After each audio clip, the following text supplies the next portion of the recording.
Hello, welcome to another episode of Clues, Cues and Reviews. Today we're looking at 7 Deadly Sin, Nanatsu no Taizai. And this is pretty much as calm as I can get. Because in reality, I just want to scream on excitement. Because this chapter was so good, I was reading this at work, and I forgot I was at work, and I nearly just fangasmed everywhere. And I was like, I'm at work, better calm down. So, for those people who read manga, that have been watching and reading this, so you're watching the anime, reading the manga, that saw this scene, well, 2 scenes, tell me you didn't get excited. Tell me you didn't get excited. There's no reason why you would not get excited about this. The Clash of the Titans will happen soon. I'll get to that in a second. Let me do a breakdown. The 2 main things, the whole thing with Estarossa and the whole thing with Meliodas. Let's get into it. So we go to where Gilthunder is, Hauser is, that other Thunder dude, I can't remember his name, the guy who does the ice stuff, and Gilfrost, I think his name was, Gilfrost. And 4 of the 10 commandments are there as well. But they can't fight. The knights that are remaining cannot fight, including Ban.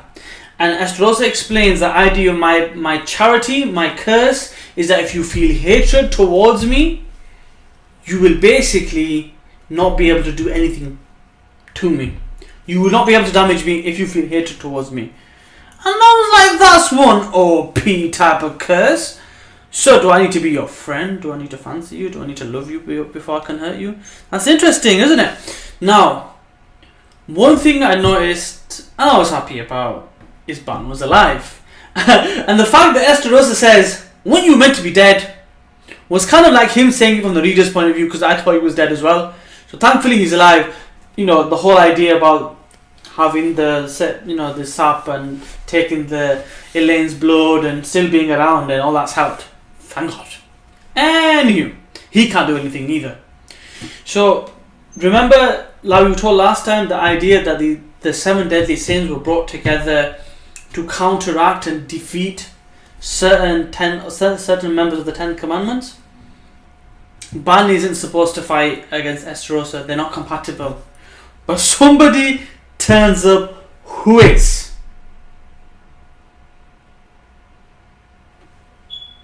Yes, somebody turns up. My favourite 7 deadly sin. My favourite, other than Meliodas and Ban. The sin of pride. Escanor is here, looking hench as hell, in his suit, mind you, in his suit, ready to fight. He's brought his gear, he's brought his axe, and he towers Estarossa. He looks above Estarossa and looks down at him. And Estarossa's like, how are you able to do this? And he goes, I don't feel hatred towards you. I pity you. That is my sin. Pride. And I was like, yo! And then the next title is Clash of the Titans. You can see why it's Clash of the bloody Titans. Amazingness. So, there's a trick to defeating all of them. There'll be a trick to defeat the rest of them. There's 4 of them here.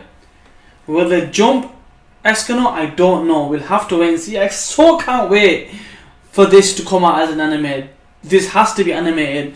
We'll have to wait and see. Some details we are waiting on. We'll have to see what happens with the rest of them. Once Escanor has been taking care of Estarossa, we might have a chance with the rest of them. We'll have to wait and see. But as always, thank you very much for your time. And before I go, thank you very much for those people, A, that watch my videos to the end, B, that comment and have subscribed and continue to be patient with me. Thank you very much. I greatly appreciate it. For those that just watch it but don't subscribe, can you please subscribe so you get to see when I do my regular reviews, my regular videos get uploaded, and you can get part of that conversation. By all means, you're more than welcome to have a comment down below and give me a thumbs up if you can, please. I'd greatly appreciate that. Thank you very much. See you next time. Bye.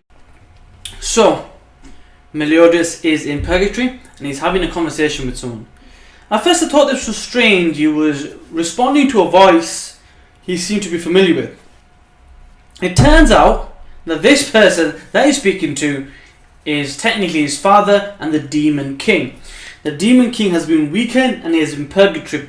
This explains why in the previous chapter when Estarossa was talking about the Demon King, he said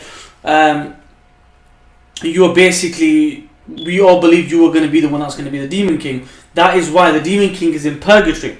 He's not in heaven or hell, he's in purgatory. So that explains why that was there. Then he talks about the curses. So he talks about the idea of charity and piety. So these are the names of the 10 commandments. As you can imagine, there's a flip, because the idea is the 10 commandments are meant to be good, 7 deadly sins are meant to be bad, but obviously in this story they're different. Now, he goes, once you're struck by them, the only way you can get out of those curses, either by defeating them or dying. And obviously Meliodas died technically, so he's free of those curses. He goes, but because of the curse you've given me, I will come back alive. So confirmation, he is coming back. We don't know when though. So that is the thing that we haven't been told yet. We will have to wait and see. That's the first thing.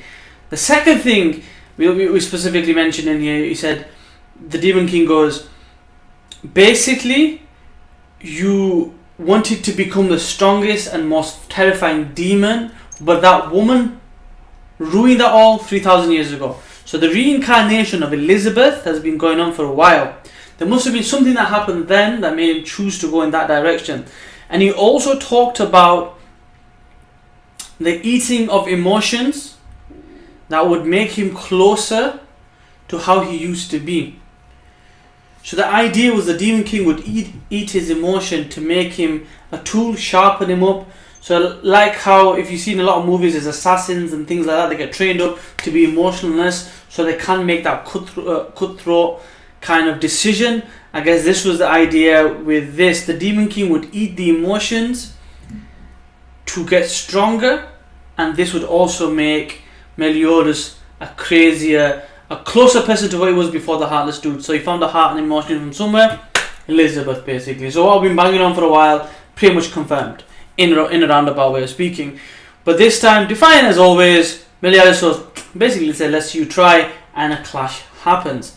That is the main thing. There's a lot of other stuff going on about him being stronger. So we know that that the Demon King is who he's talking to, his father, because he created them all, and assuming that if eventually Meliodas is going to get closer to his original strength, but with emotions. I think that's going to happen. That literally has to be the case. Or he kicks the Demon King's ass and takes his power as well. But that is setting up to be something interesting. So one clash over there. Let's move on to the second part, which is crazy as well.